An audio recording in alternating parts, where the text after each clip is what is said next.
আসসালামু আলাইকুম। Right form of ভার্বের দ্বিতীয় পর্বে সবাইকে স্বাগতম। যারা এখনও আগের পর্বটি দেখোনি তারা আগের পর্বটি দেখে নিও। গত পর্বে আমরা 5টি রুলস আলোচনা করেছিলাম, আজকে 4 নম্বর থেকে শুরু করছি। If plus present indefinite tense, অর্থাৎ যদি ইফ ক্লজটা প্রেজেন্ট ইনডিফিনিট টেন্স হয় তাহলে পরেটা হবে ফিউচার ইনডিফিনিট টেন্স। সেটা কেমন হবে? Subject plus shall will plus ভার্বের বেস ফর্ম। এই ভি মানে হচ্ছে ভার্বের বেস ফর্ম হবে এখানে। Example, if he needs my help I help him. দেখো এটা হচ্ছে present indefinite tense. If he needs my help, এটা হচ্ছে প্রেজেন্ট ইনডিফিনিট টেন্স। আর পরেরটা হবে future indefinite, I will help him. যেমন সাবজেক্ট আই, শ্যাল উইল, যে কোনোটা দিলেই হবে। যেহেতু উইলটা সবার সাথেই যায় সেজন্য আমি উইলটা ব্যবহার করেছি। Help him.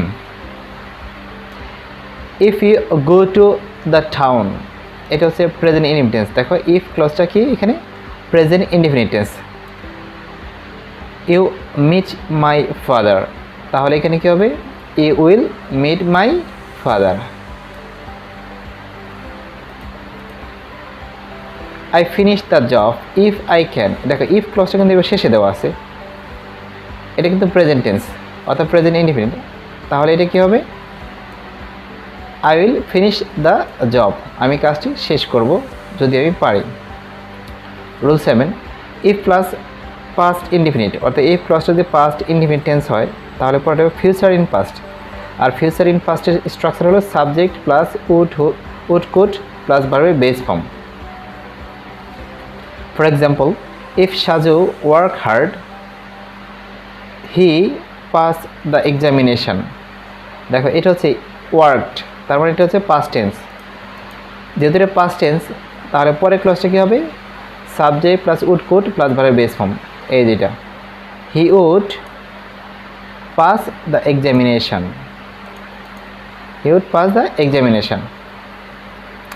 If he came, এটা হচ্ছে পাস্ট টেন্স। দেখো এটা হচ্ছে পাস্ট টেন্স, তাহলে আই গো, এটা হবে পাস্ট কন্ডিশন। সেটা কেমন? I would go. কিন্তু ইফ ক্লজ এ ব্রেকেটের মধ্যে যদি বি ভার্ব থাকে, অর্থাৎ ইফ যুক্ত যে অংশটা থাকবে সেই অংশ যদি বি ভার্ব থাকে, সেক্ষেত্রে বি এটা পরিবর্তিত হয়ে ওয়ার হবে।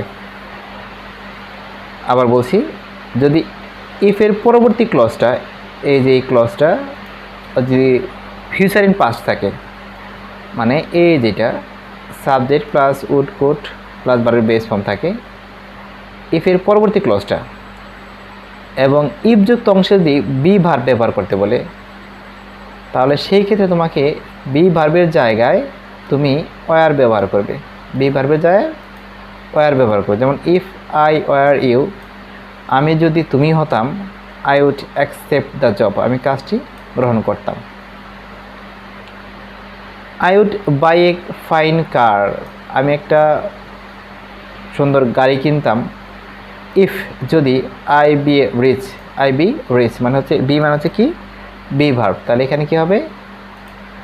এই যে আই ওয়ার রিচ, যদি আমি ধনী হতাম। ইফ ক্লজটা যদি পাস্ট পারফেক্ট টেন্স হয়, এই যেটা যেমনটা দেখতে পাচ্ছ পাস্ট পারফেক্ট টেন্স হয়, আশা করি তোমরা পাস্ট পারফেক্ট টেন্সের স্ট্রাকচার জানো। সেটা হচ্ছে কি? সাবজেক্ট প্লাস হ্যাড প্লাস ভি3। তাহলে পরবর্তী ক্লজটা হবে past perfect condition.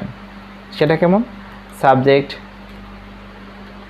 Plus would could might have plus ভি3, অর্থাৎ would could might plus have plus ভি3 প্লাস এক্সটেনশন হবে।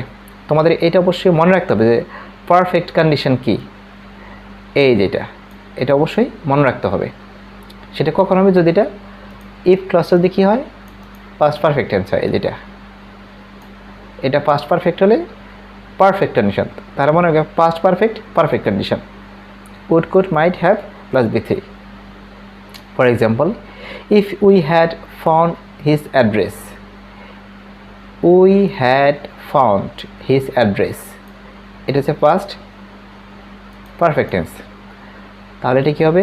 Perfect condition, we write him, তাহলে কি লেখা হচ্ছে এখানে we would have written him, we would have written him. এই যেটা সাবজেক্ট প্লাস উড কুড মাইট, এখানে তুমি যে কোনো একটা ইউজ করতে পারো। আমি এখানে উড হ্যাভ দিয়েছি, এটাই দিতে হবে এরকমটা নয়।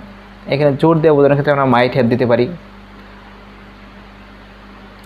আই উড হ্যাভ বট এ কার, আমি একটা কি বলছি এখানে আই উড হ্যাভ বট এ কার। দেখো এইটা কিন্তু এইবার তোমার কী দেওয়া আছে, পারফেক্ট কন্ডিশন দেওয়া আছে। এই যে এইটা দেওয়া আছে, দেখো এই যেটা আই উড হ্যাভ অথবা মাইট হ্যাভ B3, তার মানে এটার সাথে মিল আছে কখন, এটা আই উড হ্যাভ বট এ কার।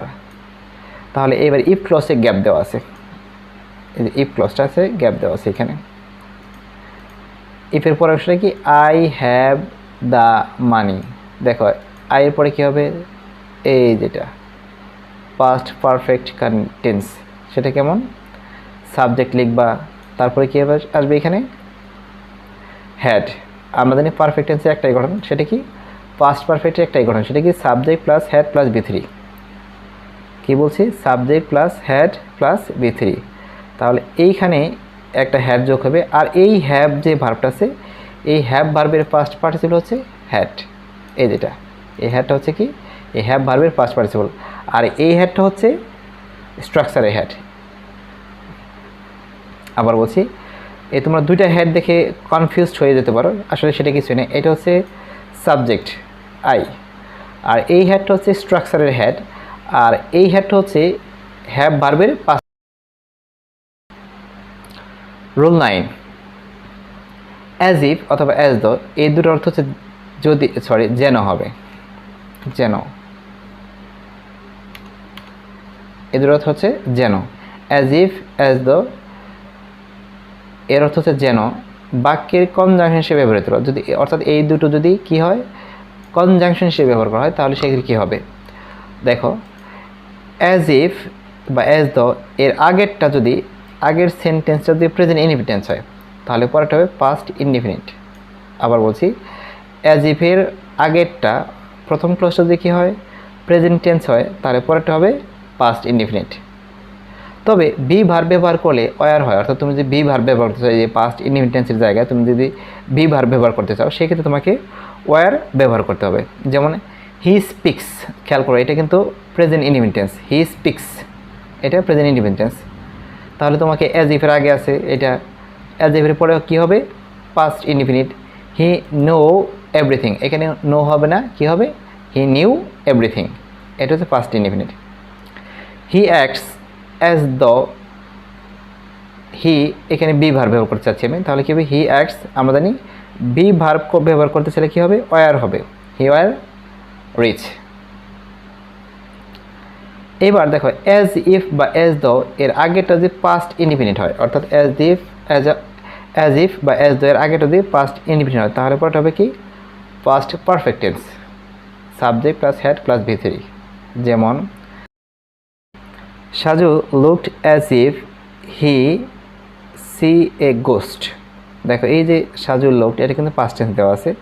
তাহলে ইফ ক্লজের আগেরটুকু কি, অ্যাজ ইফের আগেরটুকু হচ্ছে আমাদের পাস্ট ইনডিফিনিট, তাহলে পরেটা কী হবে, পরেটা হবে পাস্ট পারফেক্ট টেন্স। তাহলে he had seen a ghost.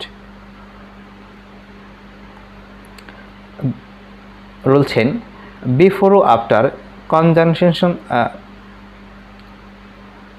Before ও আফটার কনজাংশন দ্বারা অতীতকালে ঘটে যাওয়া দুটি ক্লোজের মাধ্যমে বর্ণনা করতে চাইলে যে কাজ আগে ঘটে সে কাজকে পাস্ট পারফেক্ট টেন্স এ লিখতে হয়। অর্থাৎ যেটা আগে ঘটবে, তুমি যদি বিফোর অথবা আফটার দিয়ে প্রকাশ করতে চাও, যদি যে কাজটা আগে ঘটবে সেটা হবে কি পাস্ট পারফেক্ট, আর যে কাজটি পরে ঘটবে সেটা হবে পাস্ট ইনডিফিনিট। অর্থাৎ যদি দুইটা কাজ অতীতে সম্পাদিত হয়, যেটা আগে হয়েছে সেটা হবে পাস্ট পারফেক্ট, আর যেটা পরে হবে সেটা হবে কি পাস্ট ইনডিফিনিট। এক্ষেত্রে বিফোরের পূর্বে পাস্ট পারফেক্ট টেন্স ও আফটারের পরে পাস্ট পারফেক্ট টেন্স হয়। তোমরা এই ক্ষেত্রে একটা জিনিস মনে রাখতে পারো যে আসলে বিফোর অর্থ আগে বা পূর্বে, বিফোরের পূর্বে পাস্ট পারফেক্ট, আফটার অর্থ পরে, এরপরে পাস্ট পারফেক্ট, আর বাদ বাকি অংশে পাস্ট ইনডিফিনিট টেন্স।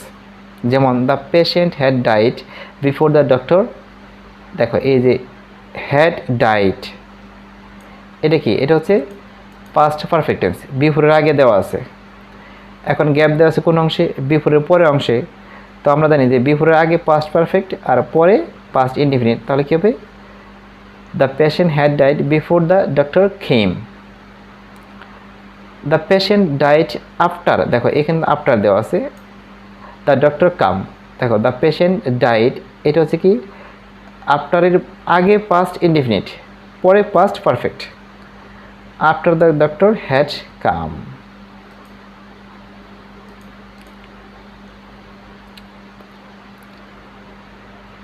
রুল 11, অর্থের পরিমাণ, অ্যামাউন্ট অফ মানি। সময় মানে টাইম, দূরত্ব ডিস্টেন্স প্রভৃতি সাধারণত সামগ্রিকভাবে একটি পরিমাণকে বোঝায়, অর্থাৎ এগুলো দ্বারা একটা পরিমাণকে বোঝানো হয়। এগুলো আসলে সিঙ্গুলার হয় না, প্লুরাল ধরা যায় এভাবে। তো এগুলোকে কী হিসেবে কল্পনা করে? সিঙ্গুলার হিসেবে কল্পনা করা হয়। তাই এগুলো দেখতে প্লুরাল মনে হলেও তোমার মনে হতে পারে যেটা আসলে দেখতে প্লুরাল মনে হচ্ছে, কিন্তু আসলে সেটা সিঙ্গুলার। যেমন ধরো $500, এই দেখো মনে হতে পারে কি এটা প্লুরাল, আসলে কিন্তু এটা প্লুরাল ধরা যাবে না। $500 একটা পরিমাণ বোঝাচ্ছে। Amount of money, A lot of মানি, তাহলে এখানে বি ভার্ব ব্যবহার করতে বলছে, তাহলে কী হবে? ইজ হয়ে যাবে বা ওয়াজ হতে পারে। $500 is a lot of money. 10 kilometres, be a long distance, তাহলে 10 কিলোমিটার্স একটা দূরত্ব। আমরা জানি দূরত্ব যদি সাবজেক্ট হয় তাহলে কী হবে? ভার্ব হয়ে যাবে সিঙ্গুলার, এই যেমনটা ইজ হয়েছে এখানে। 10 কিলোমিটার্স, এই যে মিটার্স দেখে অথবা 10 দেখে মনে হতে পারি এটা হচ্ছে প্লুরাল, আসলে কিন্তু এটা প্লুরাল না, এটা হচ্ছে কি সিঙ্গুলার ধরতে হবে। Is a long distance. 2 hours, be a long time to wait for him. দেখো 2 আওয়ার্স 2 ঘন্টা, তার মানে এটা কি মনে হতে পারে? প্লুরাল, আসলে প্লুরাল ধরা যাবে না, এটা সময়কে বুঝিয়েছে। এই যোগের এখানে কী হবে? Is a long time to wait for him. আর এইটার বিপরীত হচ্ছে এটা, দেখো people, public, police, cattle, peasantry, poultry, gentry, mankind, dozen. তো এগুলো দেখতে আসলে মনে হতে পারে সিঙ্গুলার, আসলে এগুলো সিঙ্গুলার না, এগুলো হচ্ছে প্লুরাল। এগুলো দেখতে সিঙ্গুলার, আসলে এগুলো প্লুরাল। তো এগুলো যে সেন্টেন্সের সাবজেক্ট হয় তাহলে কী হবে? ভার্ব তোমার প্লুরাল হয়ে যাবে। যেমন people, be suffering for want of food, তাহলে বি ভার্ব ব্যবহার করতে বলছে, যেহেতু এটা প্লুরাল তাহলে তুমি দেবে এখানে ওয়ার দেবে অথবা আর দিবে। আমি এখানে আর দিয়েছি, তুমি চাইলে ওয়ারও দিতে পারো যদি পাস্ট টেন্স বোঝাতে চাও। ক্যাটেল মানে হচ্ছে গবাদি পশু। দেখো গবাদি পশু, হাঁস, মুরগি, গরু, ছাগল সব কিছু মিলিয়ে কিন্তু গবাদি পশু। মনে হতে পারে আসলে এটা সিঙ্গুলার, কিন্তু আসলে এটা সিঙ্গুলার নয়, এটা হচ্ছে কি প্লুরাল। তাহলে এখানে কি হবে? ক্যাটেল ওয়ার গ্রাজিং অথবা আর গ্রাজিং, এখানে আমি আর ব্যবহার করেছি। বাক্যে কর্তা হিসেবে কোনো ভাষার নাম যা দ্বারা মানুষ কথা বলে, অথবা চেয়ার, দরজা, সমুদ্র বা কোনো বস্তু যা নিজে সরাসরি কাজ করে না, তখন ব্রেকেটের মধ্যেকার ভার্বের রূপ হবে ভার্বের পাস্ট পার্টিসিপল। আসলে এটা হচ্ছে প্যাসিভ ভয়েসের ব্যবহার। আর এই পাস্ট পার্টিসিপল ভার্বের পূর্বে এম এজার বা ওয়াজ ওয়ার না থাকলে কর্তার সঙ্গে মিলে করে তা বসাতে হয়। অর্থাৎ যেহেতু এটা প্যাসিভ ভয়েস হবে সেহেতু তোমাকে সাবজেক্টের পরে এম এজার ওয়াজ ওয়ার বা এই টাইপের কিছু একটা বসিয়ে, অর্থাৎ অক্সিলারি ভার্ব বসিয়ে তোমাকে প্যাসিভ করতে হবে। যেমন ধরো English is speak in India. দেখো এই ইংলিশ হচ্ছে একটা ভাষা, আর স্পিক মানে বলা, কোনো ভাষা বলা। আর এই ইংলিশ কি কোনো ভাষা বলতে পারবে? না, এই স্পিক করার মতো সামর্থ্য এই ইংলিশের নাই, বরং এই ইংলিশটাকেই কেউ বলে, অর্থাৎ এই স্পিকটাই এটার উপর সমাধিত হচ্ছে বলা যায়। তার মানে এটা হবে কি passive. English is speak in India. দেখো এখানে স্পিক হচ্ছে কোনো ভাষা বলা বা কথা বলা, তাহলে এই ইংলিশ হচ্ছে একটা ভাষা। এখন ইংলিশ এই স্পিকটা করতে পারে না, অর্থাৎ ইংলিশের কিছু বলার সামর্থ্য নাই, কারণ ইংলিশ তো কোনো ব্যক্তি না। যেহেতু এটা বলার সামর্থ্য নাই তাহলে কি হবে? এটা হবে passive. English is spoken in India. Bangla speak in Bangladesh. দেখো বাংলা হচ্ছে একটা ভাষা, আর এটা কি স্পিক করার সামর্থ্য রাখে না, বরঞ্চ বাংলা কি কেউ না কেউ বলে। তাহলে Bangla is spoken in Bangladesh. The legs of the table break. দেখো এদের লেগস অফ দ্য টেবল অর্থাৎ টেবিলের পাগুলো ব্রেক। এখন এই ব্রেক করার সামর্থ্য কি তোমার লেগের আছে কিনা? দেখো টেবিলের পা কি কোনো কিছু ভাঙতে পারে? অবশ্যই না, বরঞ্চ পাগুলোই কেউ না কেউ ভেঙেছে। মানে হচ্ছে টেবিলের পায়ের কিন্তু ভাঙার সামর্থ্য নাই, এই কাজটা করার সামর্থ্য এখানে নাই। তাহলে কী হবে? এটা হবে প্যাসিভ হয়ে যাবে। দ্য লেগস যেহেতু প্লুরাল, তাহলে এখানে হলো আর যেহেতু প্যাসিভ করার সময় আমরা জানি যে সব সময় কী ব্যবহার করতে হয়? B3 ব্যবহার করতে হয়, তার broken. The road repair tomorrow. দেখো এখানে রিপেয়ার করার সামর্থ্য এই রোডের কিন্তু নাই। রোড কিন্তু নিজে রিপেয়ার করতে পারে না, মেরামত করতে পারে না, বরঞ্চ রোডের এই যে রিপেয়ারের কাজটা এই রোডের উপরে সম্পাদিত হবে, অর্থাৎ রাস্তাকেই মেরামত করা হবে। যেহেতু এই রিপেয়ারের কাজটা রোড করতে পারে না, তাহলে কি হবে?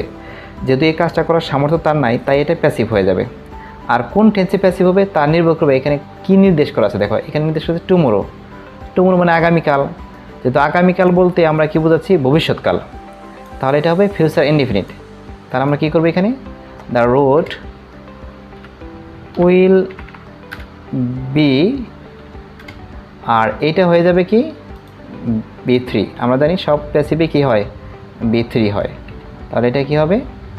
The road will be repaired tomorrow. তো আশা করি তোমরা এটা বুঝতে পেরেছো। আর এটা হচ্ছে সবথেকে গুরুত্বপূর্ণ রুলস। যতগুলো রুলস আমরা পড়েছি, এই লাস্টের সবথেকে গুরুত্বপূর্ণ। এটা যদি বুঝতে পারো তাহলে অনেক কিছু তোমরা বুঝতে পেরেছো। আর যদি না বুঝতে পারো তাহলে বারবার রিপ্লাই করো, সমস্যা নেই, ভিডিওটি ডাউনলোড করে দেখতে পারো। আর এই ভিডিওটির মধ্যে তুমি যদি এতটুকু উপকৃত হয়ে থাকো তাহলে অবশ্যই আমার চ্যানেলটা সাবস্ক্রাইব করবে এবং সাথে সাথে বেল আইকনটা অন করে দিবে, যাতে পরবর্তী ভিডিওগুলো তুমি আপলোড করার সাথে সাথেই পেয়ে যাও। তো আজ এই পর্যন্তই। সবাই ভালো থাকো। আল্লাহ হাফেজ।